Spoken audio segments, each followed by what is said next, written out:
you think you're doing a hell of a dangerous job there with your bag around. Yeah, you're true. Thank Thank you. you. Thank you. Thank you for for Hey, the. Star, that shit is dangerous. You can cut off your arm. You're true. Thank you for the advice. No, truly. Like, you think it's worth it? Well, it's my bike and I can't get home. And the lock just won't open. I've tried WD-40 and I've come back and it just won't unlock. Like, you do have a key. I have the key for this one, which broke.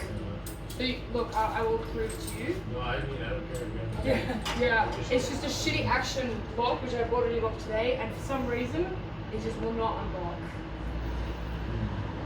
Maybe if we put it against there.